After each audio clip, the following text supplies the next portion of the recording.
Halo, Assalamualaikum saudara-saudara. Eh, Beberapa hari yang lalu kita mendengar berita bahwa Wakil Presiden Gibran Rakabuming Raka membentuk apa yang disebut dengan lapor Mas Wapres sejak 11 November yang lalu ya. Jadi konon ini laporan dibuka pada pukul 8 hingga 14 WIB dan tiap hari akan dibatasi 50 hingga 60 orang yang boleh lapor gitu ya. Wapres Gibran berjanji akan sedapat mungkin hadir ya, di dalam proses itu. Tentu ini gejala yang menarik dari sisi political science, oleh karena itu kita akan membincangnya dengan Bung Halili Hasan, seorang dosen, seorang aktivis, dan juga observer politik. Apa kabar, Bung Halili? Kabar baik, Bung Ali, kabar baik. Bung, ini Gibran membuka apa yang disebut dengan lapor Mas Wapres. Kalau kita flashback ke belakang, sebenarnya ini bukan hal yang baru karena pernah dilakukan oleh orang tuanya, Joko Widodo, ketika menjadi Gubernur DKI Jakarta. Waktu itu dia membuka semacam eh, semacam meja untuk laporan-laporan seperti itu. Apakah ini menurut Anda ini fotokopi dari apa yang sudah dilakukan oleh bapaknya dan pada saat itu terbukti membuat popularitas Jokowi menjadi sangat tinggi? Ya, baik, terima kasih. Saya kira maaf, Gibran. Gibran tanpa Prabowo dan Jokowi, ya atau Jokowi secara spesifik ya. Gibran tanpa Jokowi siapa dia gitu.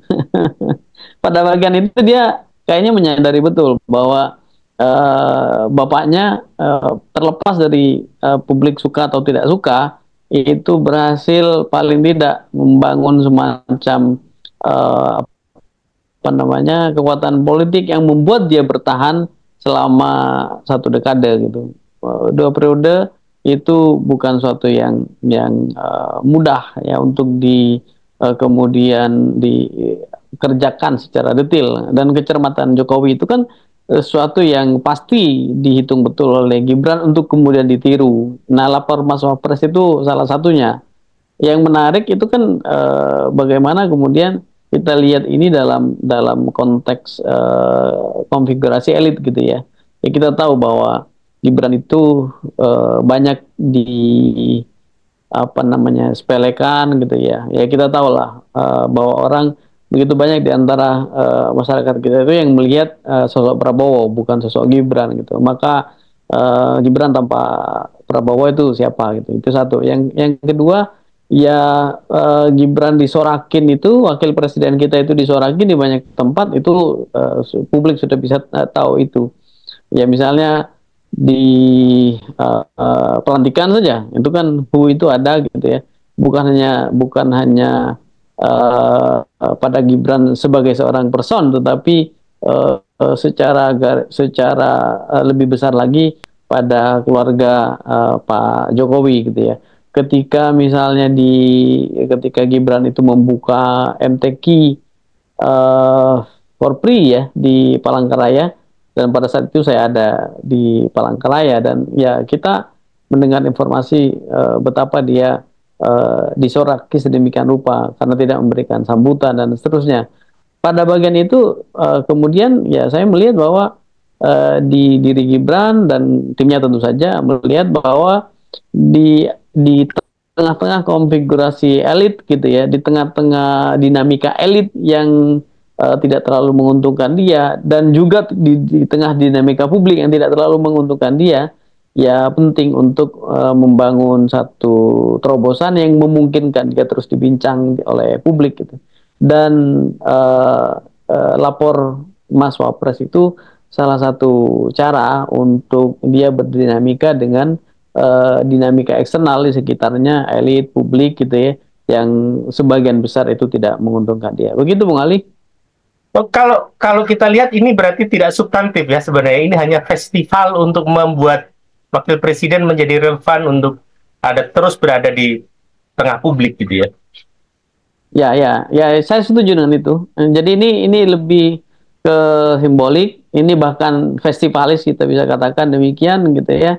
Dan publik sudah tahu bahwa begitu banyak hal yang barangkali disuarakan melalui lapor Mas Wapres, misalnya secara digital itu berkembang dan publik itu menertawakan itu kan begitu hari pertama di launching lapor Mas Wapres itu secara online dan begitu banyak kemudian aduan yang diberikan oleh publik kepada Mas Wapres, dalam konteks ini netizen, yang aduannya itu adalah akun fufu apa gitu ya, dan itu menurut saya itu sebuah bukan saja satir gitu ya, tapi olok-oloknya publik kepada wakil presiden yang barangkali pada bagian itu saya dengan segala hormat saya ingin mengatakan bahwa sebenarnya yang sulit uh, diterima oleh publik pada bagian kepemimpinan Prabowo dan Gibran itu adalah sosok Gibran itu sendiri menurut saya, dan pada bagian itu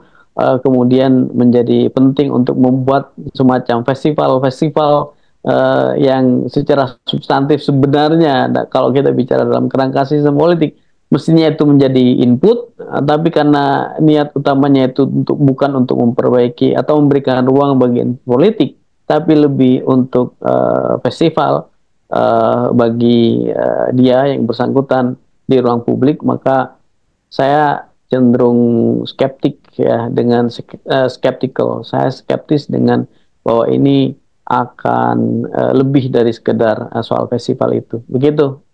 Uh, Kalau saya mencoba untuk berhusnudon, kalau kita meminjam misalnya David Easton mengatakan bahwa sistem politik berfungsi berdasarkan aliran input, lalu processing, lalu output berupa kebijakan gitu. Nah, dalam proses ini ada proses input yang dibuka, tetapi kita tidak tahu processingnya akan seperti apa dan outputnya akan seperti apa.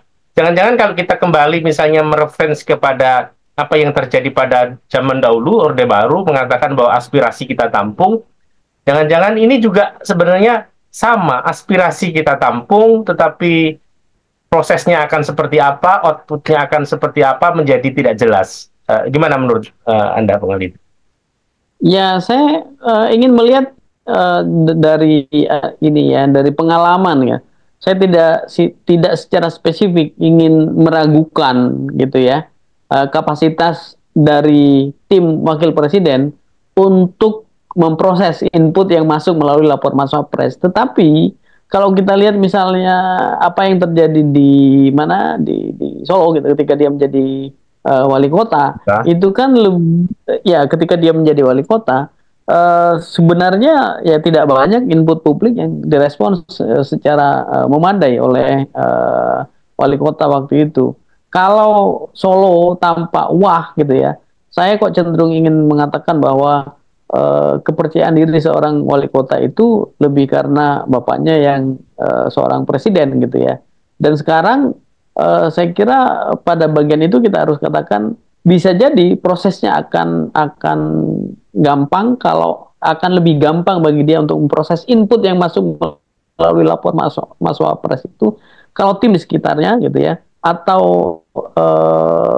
kabinet secara umum itu lebih banyak memberikan backup atas himpunan input yang coba dia lakukan melalui lapor Mas Wapres itu.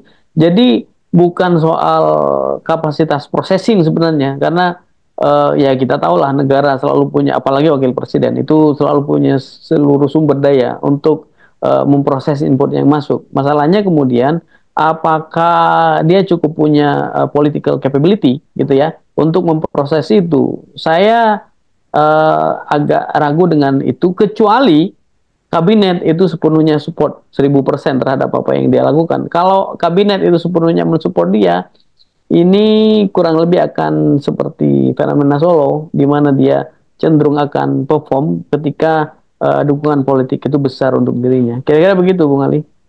ada juga yang berpikir bahwa lapor Mas Wapres yang kemudian rame ini sebenarnya Gibran menampar bapaknya gitu. Dalam pengertian begini, seluruh input-input politik itu harusnya masuk ke dalam saluran-saluran yang sudah ada gitu. Tetapi karena saluran-saluran yang sudah ada itu macet, dalam arti tidak bisa dalam tanda petik diurai oleh pemerintahan sebelumnya, maka diperlukan saluran baru berupa lapor Mas Wapres ini gitu.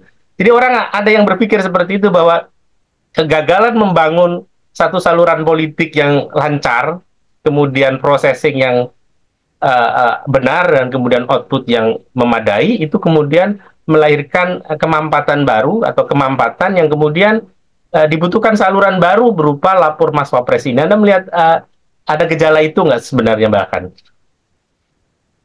Apakah wakil presiden kita itu punya cara pandang secanggih itu? Saya kok tidak terlalu yakin gitu bahwa dia melihat ada begitu banyak kemampatan, ada begitu banyak misalnya KL gitu, kementerian dan lembaga, kemudian diberikan saluran baru berupa collecting input melalui satu fitur, satu inisiatif yang namanya lapor Mas Wapres itu. Saya tidak melihat cara pandang itu sebagai ekspresi dari kecanggihan berpikir semacam itu, Bung Ali ya.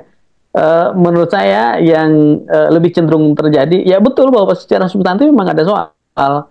Kita ini kan selama ini tidak sangat lancar itu. Misalnya kita lihat misalnya ada satu inisiatif itu span lapor gitu ya. Kan ada di lapor.go.id itu kan span lapor itu. Pertanyaannya kemudian apakah seluruh input yang ada di situ itu sampai diproses lebih dari 50% data membuktikan tidak gitu ya. Saya di Setara Institute pernah dengan tim gitu ya melakukan upaya untuk membandingkan antara laporan yang masuk, input yang masuk dengan proses dan kemudian menjadi output. Ya ternyata hasilnya tidak mengembirakan. Begitu banyak laporan yang masuk ke KL ya, ke kementerian dan lembaga, kepada badan dan seterusnya, yang itu tidak ada follow up yang signifikan yang kemudian membuat publik merasa bahwa persoalannya selesai gitu ya. Secara substantif kita melihat bahwa memang ada kemampatan gitu, ada input yang apa namanya sebenarnya salurannya sudah ada, yang sudah masuk kepada negara, tapi itu tidak ditindaklanjuti secara memadai, dan itu terjadi di periode Pak Jokowi, bapaknya Mas Wapres kita itu. Dan kalau kemudian itu kita harus baca sebagai satu kecemasannya adalah jangan-jangan yang sedang berlangsung tumpang tindih saja atas apa yang sudah ada sebenarnya. Kalau saya secara pribadi ditanya, apa input yang paling penting, apa grievance yang paling penting untuk didengar di saluran apa? Saya ingin menyebut misalnya ya tadi span lapor gitu ya, di lapor.go.id. Publik itu berbicara soal itu di aneka isu, mulai dari isu pendidikan, kesehatan, ekonomi, dan seterusnya. Yang tidak ada itu ya hanya laporan soal fufu fafa saja. Tapi yang lain-lain itu ada semua di situ gitu ya.